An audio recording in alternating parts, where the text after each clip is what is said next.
I'd like to now welcome Marguerite Clancy, who is going to present to us the training quality assurance process and the national data profile. And Marguerite works in the National Safeguarding Office in Limerick, and she's the person who puts together all of the data that we submit, that we are diligently collecting all the time throughout the year. So Marguerite is going to tell us now about the quality assurance and the data that has been collected. Good morning, everybody. Just from the outset, I just would like to acknowledge, first of all, the commitment of all of the facilitators here today in terms of the information that you've provided us with so that we can produce reports like this.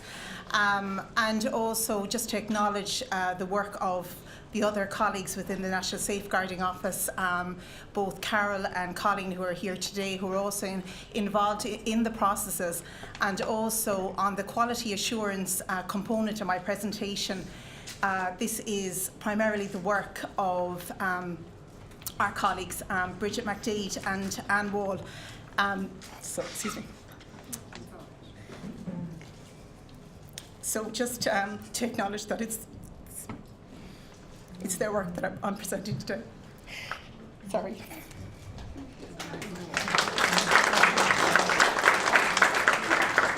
Okay. So just to give you a sense of the National Safeguarding Office, I suppose that we're a small office, but we've been very proactive in what has happened since the policy came out in 2014. And you have all been with us on the journey. I suppose the training commenced, and certainly Bridget and Anne would have been involved very early on in terms of the policy information sessions that would have been rolled out early on following the launch of the policy in 2014. Leading on from that, in August we had then safeguarding and protection teams in place. I suppose given the rush, the way the policy came in, you know, the teams and the structures came subsequently, and there's some of the challenges that we've had to face in the last 2 years. So the teams coming on board and training that was provided to those teams by Clara Learning, and that commenced in August 2015.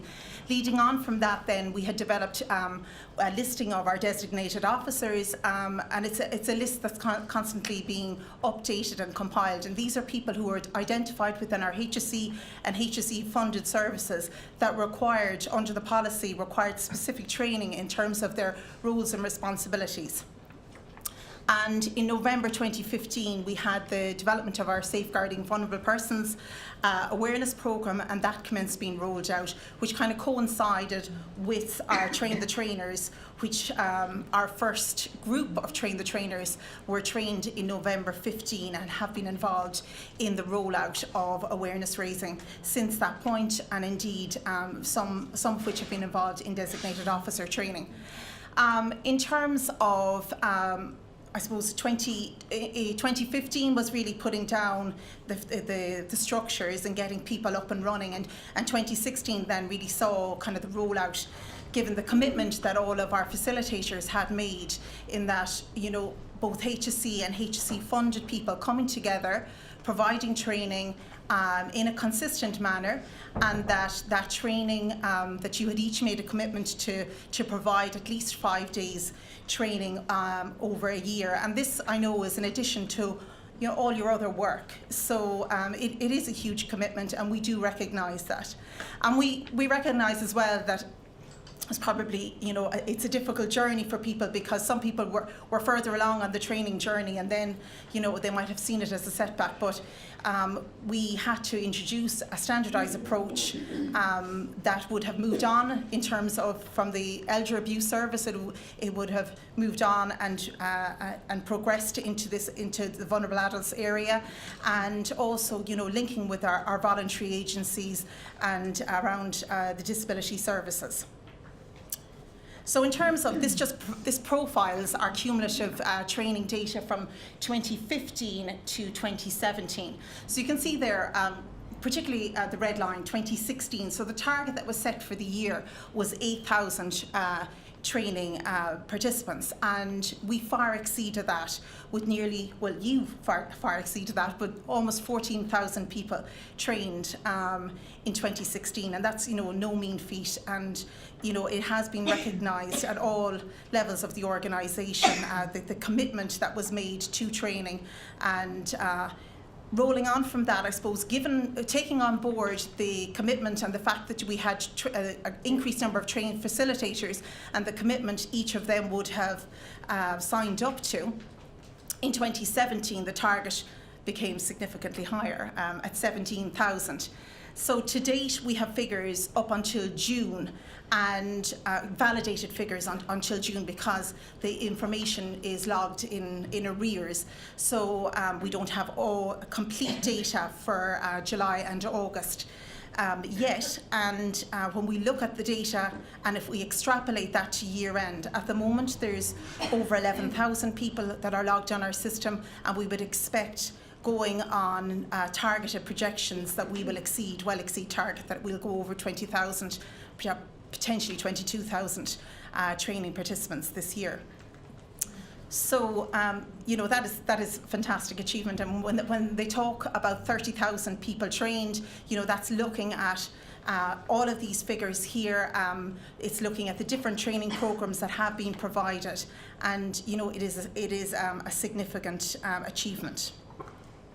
So in terms of the organisations, who have we trained? Who have you trained?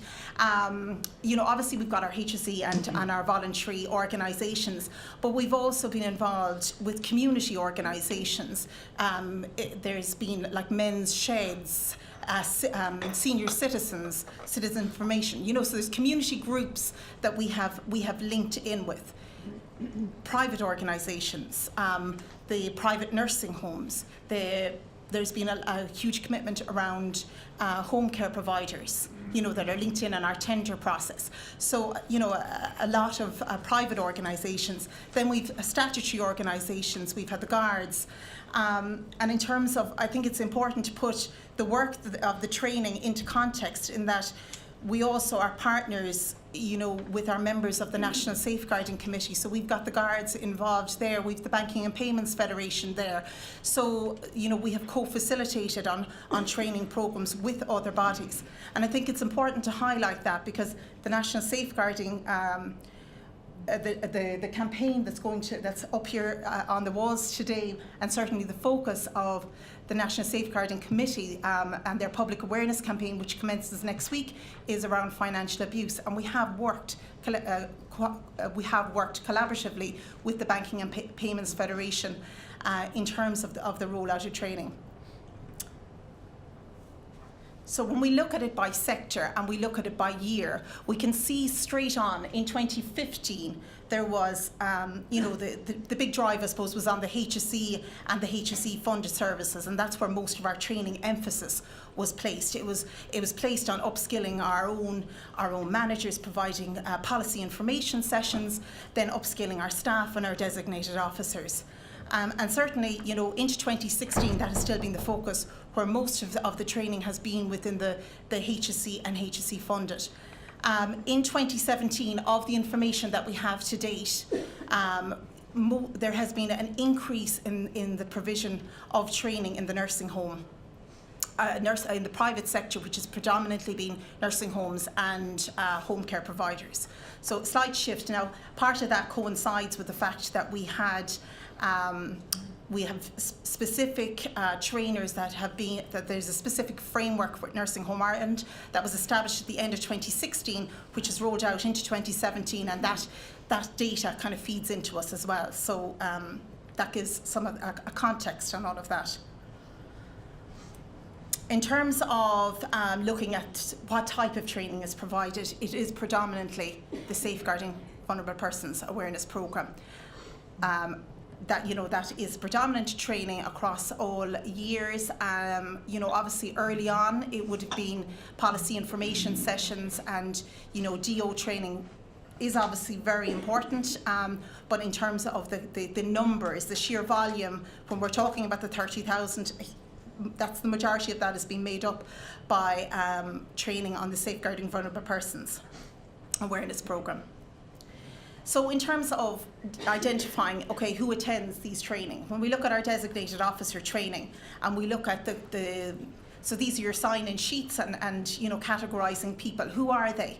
So they are predominantly people from management admin, nursing and allied health. There's no surprises there, but just that you know that it isn't all management, that there is a breakdown, and that there's a significant group that are within nursing and allied health. In terms of our train the trainers, it is these three groupings that make up our train the trainers, with the majority coming from the allied health professionals. And in terms of then, when we're delivering most of our training, it's on the Safeguarding Vulnerable Persons Awareness Programme, it's mainly to our support workers. It's, I suppose, the people that are the eyes and ears of the organisations, and they're also in the community. And also, you know, we're delivering it to our nursing, our management admin and allied health. I suppose there's, you know, we need to consider here that people who do DO training have to have this done prior to having to do the Safeguarding Vulnerable Persons prior to becoming a designated officer. So in terms of, I think, like, while it's important obviously to roll out all this training, it's very important that we have a quality assurance framework to put this in context. And I suppose we need to acknowledge that the role of, we've quality assurance and we've got quality improvement.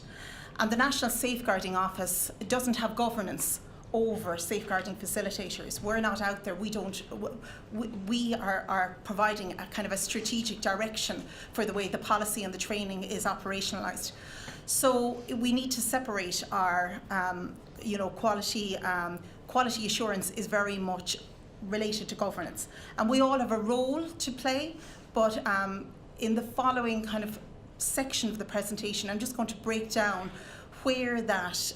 what your role is in the process, you know, what the role of our chief officers, heads of social care are in the process, what role the participant attending your training has in this process, what the participant's manager has in this process, and indeed how the National Safeguarding Office links in with all of those people.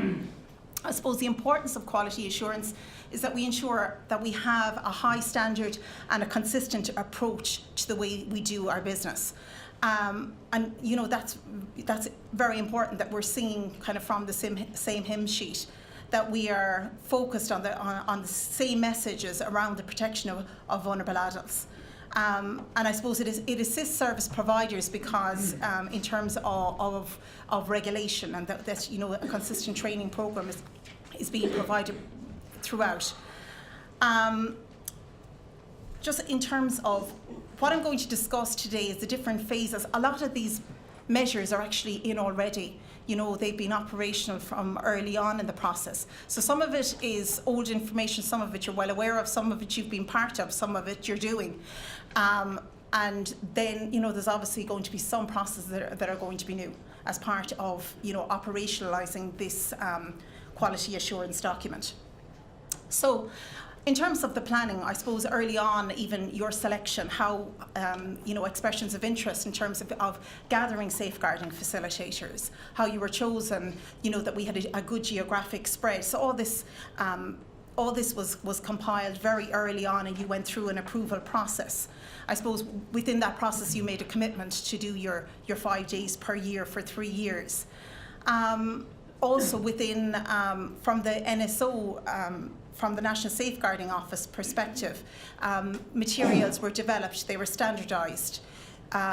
Each of you would have met, you know, Bridget or Anne, and had an initial meeting where, you know, the material would have been provided to you. There would have been an opportunity to be able to discuss any issues that you would have had with content, clarifications.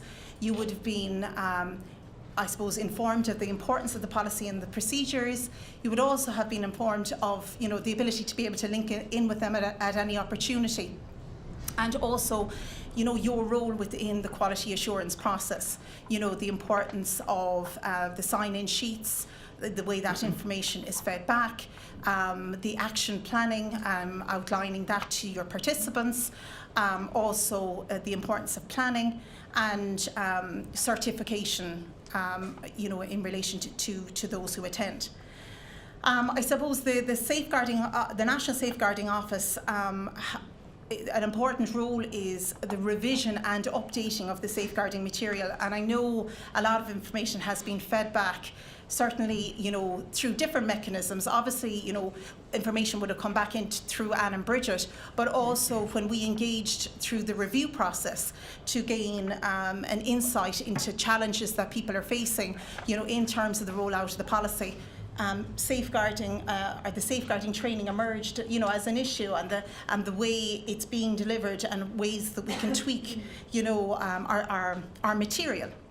So it's important that that we take that information on board, that appropriate revisions are made, and that revision and updating, that you're informed at future dates when material is going to be updated. You will be informed, information will be sent out, and you will be given a commencement date from when the new material will be operational. So that's in terms of our planning. At a CHO level, we would expect that that you would have linked with your head of social care or your chief officer to establish training plans, so that you have a sense of what way things are going in the coming year and how you will achieve that. You can identify key services that need to be targeted, and this is drawing on, as I said, our HSE and HSE funded services working collaboratively. And as I said, we've made a commitment not only to provide training within our services but external, so it's working collaboratively with our other facilitators. In terms of during the sessions, I suppose an important part of when you have your participants is that they complete the training evaluation, and it's important to take that information on board, that you evaluate it, that if you have any concerns that you go back to the National Safeguarding Office, but that you also document any of those issues, and you can put them into your yearly report. A process that's going to be part of the quality assurance process, that you can document within that, kind of key issues that you're encountering or key feedback that you're getting from participants. It's also important that your participants complete their part. First of all, they have their workbook, but also that they complete their action plan. And that the action plan documents the most significant learnings that they have. And I suppose leading on from what Michael Preston-Shute was speaking about, that it's making that knowledge, turning that knowledge into action, and how they can go back into the work environment that is receptive to that message, and that how they can translate this learning into practice. And I suppose we'll speak about it in the next slide, how that information requires the commitment of the organisation, the commitment that people aren't just being sent on training, but that that their managers are on board in the whole process, and that the environment is receptive to the message when they return. In terms of the safeguarding facilitators, you would have co-facilitated on your first session before you actually rolled out your safeguarding training. In terms of post-training, I think in terms of obviously the safeguarding facilitators, you've got your sign-in sheets, and there's a whole mechanism around that. Now that you would keep a copy yourself, that there'll be a copy kept within the organisation, and that a copy is now returned. We've changed the process. A copy is now returned into your CHO, so that that designated person logs your information, and that's important for us for our KPIs. So that the key performance indicators that we can report back out. But it's also important that we review the evaluation sheets, that you review them, that you incorporate this information into your reports, yet that you send emerging issues to the National Safeguarding Office, and that's involved in submission of your yearly report. I suppose from our participants, we want them to do the action plan. Also, we want them to focus on, there's going to be a post-knowledge assessment questionnaire that's going to be issued 2 to 4 months after they have actually done their training. This will focus on, how do they implement zero tolerance? How is there a change? How did the training impact on their practice? So, but the post-training knowledge questionnaire, the importance of that, and also the line manager's participation in that process. So the participant's line manager, first of all, they need to ensure that it happens, ensure that the questionnaire is actually done, and review the content and revert to the National Safeguarding Office if they have any concerns on the content. In terms of, I suppose, the requirements of the chief officers, as I said, they're involved in the sign-up, the sign-in sheets, the loading of that information to the National Safeguarding Office. That's, we can report on that on a monthly or quarterly basis. And we would also advise that they would facilitate peer support, and that you as facilitators within your CHO could actually come together and share learnings and speak about and learn from your experiences, and that process and mechanism should be facilitated within and should be led out by your CHO, and in terms of and linking also with the National Safeguarding Office as required, in the attendance of those meetings. So in terms of the National Safeguarding Office and what's our role, we need to kind of keep communicating with our safeguarding facilitators, providing you with updates, with reports. I suppose I'm cognizant of the fact here I am talking all about figures and numbers, and because I suppose that's what that's what's demanded sometimes of the system, and we're asked to report on KPIs. But I know there's such a wealth of information, qualitative information, that if we're given the capacity to review and assess, that can improve the way we do things, and in terms of the quality improvement component of the work that we do. So I think the reports that you're going to provide us with will be invaluable, and how we evaluate that information and how we improve the way we do things. I know, and it's Carl who's very much involved in this. From our perspective, we're involved in maintaining a database of all safeguarding facilitators, and on a quarterly basis that information is fed out into the chief officers, so they're aware of who the facilitators are in their area. In terms of the process, you signed up for 3 years, and there'll be a recertification process every 3 years, and we can kind of go into details in relation to that into the future. And I think a component of what Bridget would have stated within this document, Bridget and Anne, was that that they would review certain participants' workbooks to be able to look at the key messages and how they're being translated within the training. So finally, this is just like one final slide that looks at DO training. I know our DO training is very different in that not everybody here delivers it. Certainly those participants who attend DO training have to have done the half day prior to attending. And those who actually deliver DO training are people who have trained the trainer and also have co-facilitated with a member of the National Safeguarding Office. So I suppose there's a smaller group of people who are involved in that. So just to sum up, I think I'm just about on times, perfect timing. I suppose we all have a role to play. It's a key piece of work, the quality assurance. I think we need to convey that message to our participants, that they just don't come for the 3 hours, 3.5 hours. They have something to do, they have work to do into the future. Their managers need to be linked in on. The heads of social care and our chief officers need to ensure that happens. They need to ensure that there's training plans in place. They need to ensure that we're properly resourced to do the work that we're doing. And it's certainly in terms of the National Safeguarding Office, we will do everything, on the quality improvement section. We will, liaise and communicate with you all as appropriate, and we will be there to offer advice and support for challenges that you will face in this process, and we thank you for your cooperation.